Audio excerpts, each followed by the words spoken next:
Hello everyone, welcome back to our channel. तो आज हम देखेंगे स्वेद अध्याय का पार्ट नंबर 3। तो पिछले वीडियो में हमने देखा कि साग्नि स्वेद के 13 प्रकार कौन कौन से थे। वो संकर स्वेद, प्रस्तर स्वेद, नाड़ी स्वेद, परिषेक स्वेद, अवगाहन, जेनताक, अश्मग्न, कर्षु, कुटी, भू, कुंभिका, कूप और होलाक। ये 13 प्रकार के स्वेद स्वेदन का कार्य करते हैं। अब हम क्रम से इनका ठीक ठीक वर्णन करते हैं। तो सर्वप्रथम हम देखते हैं कि जेनताक स्वेद किस प्रकार से होता है। जेनताक स्वेद जनरली हेमंत ऋतु में करवाया जाता है और स्वेदन हेतु एक वर्तुलाकार कमरे के बीच में चिमनी बनाकर उसमें निर्धूम अग्नि, मतलब जिससे अग्नि धूम ना निकलता हो, इस प्रकार से उस कमरे को गर्म करके रोगी को उसके भीतर हमें प्रविष्ट करवाया जाता है। अब इसके लिए हमें क्या क्या उपकरण की आवश्यकता पड़ती है? कूटागार और अंगार कोष्ठक। तो कूटागार किस प्रकार से कि एक जल या तालाब के पास हमें कूटागार का निर्माण करना है और उसकी दिशा कैसी होनी चाहिए? पूर्व और उत्तर। तो और लंबाई, चौड़ाई और ऊंचाई वह गोल घर की 16-16 हाथ उसकी होनी चाहिए। उस गोलाकार के भीतर दीवार से सटाकर एक ऊंचा और एक हाथ चौड़ा चबूतरा बनवाएं, जो कि द्वार को छोड़कर एक छोर से दूसरी छोर तक विस्तीर्ण हो। अब गोलाकार के मध्य में हमें 4 हाथ पुरुष की लंबाई के परिणाम में एक अंगीठी रखनी मिट्टी की, यानी कि अंगार कोष्ठक। और अंगार कोष्ठक की लंबाई कितनी होनी चाहिए? 1.5 फीट उसकी लंबाई होनी चाहिए। देखते हैं कि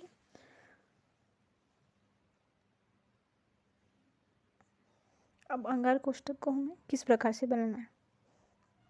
ठीक है, जो अंगार कोष्ठक या फिर उसको हम भट्टी भी बोल सकते हैं, उसको हमें ढक्कन रखना है और उसमें बहुत सारे छोटे छोटे छिद्र होने चाहिए और उसकी चौड़ाई 4.5 हाथ।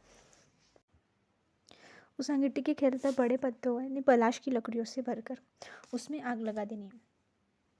और अभी इसको हमें उस अंगार कोष्ठक के बीचों बीच हमें रखना है। फिर हमें इस प्रकार से क्या होता है कि जो अंगार कोष्ठक से जो निकलने वाली धूम होता है या ताप स्वेद होता है, उससे उस व्यक्ति का स्वेदन होता है। और फिर उसके हमें क्या करना है, उस व्यक्ति को सर्वप्रथम हमें उसके शरीर पर तेल से मालिश करना है और उस पर कपड़ा ओढ़कर उसको गोल घर में प्रवेश कराना है। फिर भीतर जाकर चबूतरे पर चढ़कर कभी इस करवट या कभी उस करवट उसको सुखपूर्वक सोने को बोलना है हमें, चाहे उसको जितना भी पसीना हो या मूर्छा भी हो। जब तक उसका श्वास प्रश्वास ठीक रहे तब तक उसको चबूतरा नहीं छोड़ना है, अन्यथा उसकी शीघ्र मृत्यु हो सकती है। तो इस प्रकार से जब उस व्यक्ति को लगे कि उसके शरीर की कफ की जकड़ाहट मिट गई हो, पसीना पूर्ण बाहर निकल रहा हो, जब उसके स्रोतस के मुख और शरीर हल्का हो गया यानी भारीपन नष्ट हो गया, तो उसको फिर क्या करना है, उस चबरे के साथ द्वार तक पहुंच जाइएगा। फिर उसको निकलकर उसकी रक्षा के लिए उसको शीतल जल से नहीं धोना है, अन्यथा क्या हो सकता है कि जो ऊष्मा है उससे नेत्रों को हानि हो सकती है। फिर हमें एक मुहूर्त बाद उसको सुकोष्ण जल के स्नान से पश्चात उसको भोजन करना है। अब हम देखते हैं कि अश्मग्न स्वेद की विधि क्या है। तो इसमें क्या करना है कि मनुष्य को हमें अभ्यंग करके यानी वातनाशक तेल से अभ्यंग करके उसको हमें रेशमी चादर उड़ा देनी है। और सर्वप्रथम क्या करना है कि एक पत्थर लेना है जो कि 6 फीट की उसकी लंबाई हो और 2.5 फीट उसकी हाइट हो। तो चलिए अब हम जानते हैं कि अश्मग्न स्वेद की विधि क्या है। तो हमें क्या करना है कि सर्वप्रथम पत्थर की शिला लेनी है और उस पर क्या करना है, हमें वातनाशक लकड़ियों को सुलग कर उसको गर्म करना है। फिर हमें क्या करना है कि सब अंगारों को हटाकर शिला पर गर्म पानी से उसको पोंछ लेना है और उसके ऊपर एक रेशमी या ऊनी चादर डाल देनी है। फिर जिस पुरुष का स्वेदन करना उसको हमें तेल से मालिश करनी है उसकी पूरी बॉडी पर और फिर उसको उसी पत्थर पर लेटाकर उस पर रेशमी चादर या ऊनी वस्त्र हमें कंबल ओढ़ लेना है और इससे क्या होता है, उसका सुखपूर्वक स्वेदन हो जाता है। नेक्स्ट हम देखते हैं कि कुटी स्वेद क्या है। अब हमें क्या करना है कि एक छोटी सी कुटी बनानी है जो कि ना बहुत ऊंची हो और ना ही बहुत लंबी चौड़ी हो। उसकी दीवार जो है वो मोटी होनी चाहिए और उसमें कोई भी छिद्र नहीं होना चाहिए। अब उसकी जो भीतर की दीवार है उसको कुष्ठ और उष्ण स्वभाव की औषधियों का लेप करना है हमें। और फिर बीच में हमें एक चारपाई बिछा देनी है।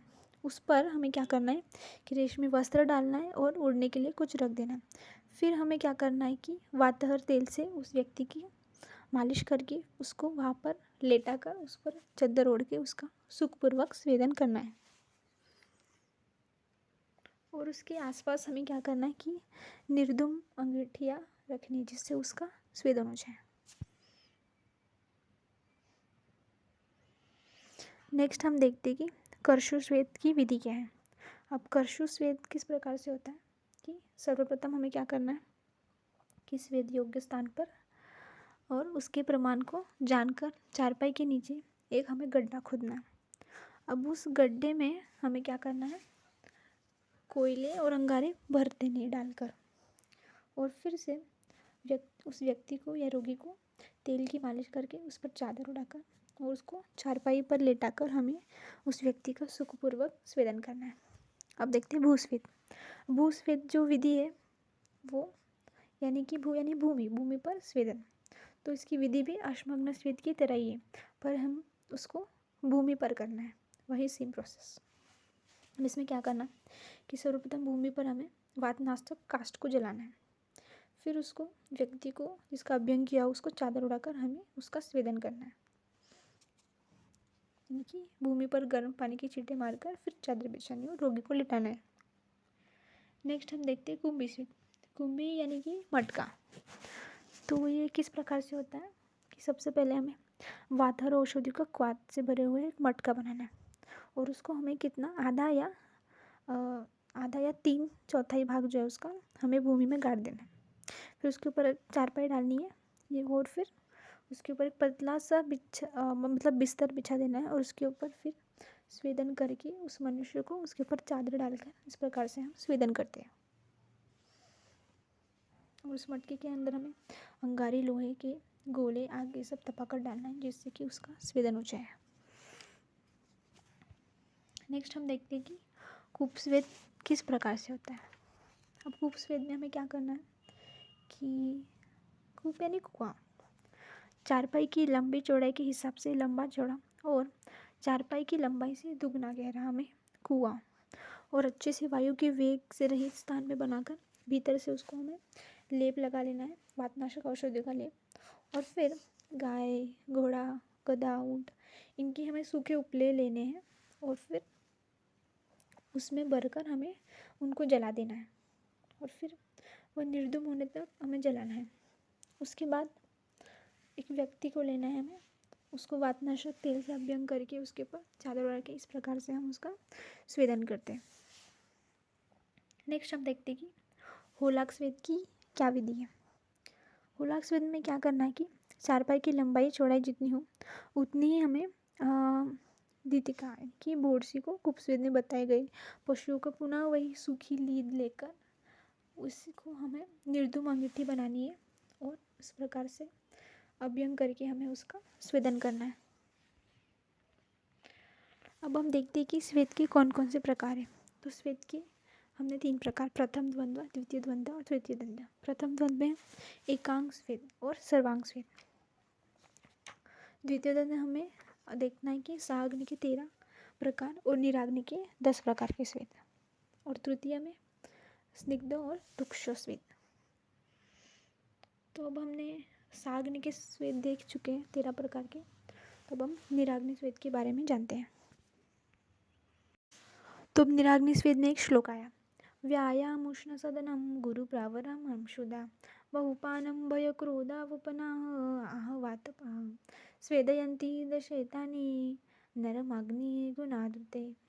तो निराग्नि स्वेद में कौन कौन से आता है। सबसे पहले आता है व्यायाम उष्ण सदन यानी कि गर्म घर में रहना जो कि हीटर वीटर लगा के इसको गर्म करते हैं इस प्रकार से स्वेदन होता है बिना अग्नि के।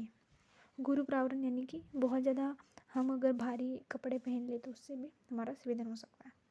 क्षुधा, बहुपान यानी कि बहुत ज़्यादा पानी पीना या पान करना, तो उससे भी स्वेद, नीलाग्नि में स्वेद होता है। भय हो गया, क्रोध हो गया, उपनाह, प्लास्टर वगैरह, आह यानी लड़ना, आतंक और सनलाइट। तो गाइज आज के लिए बस इतना ही।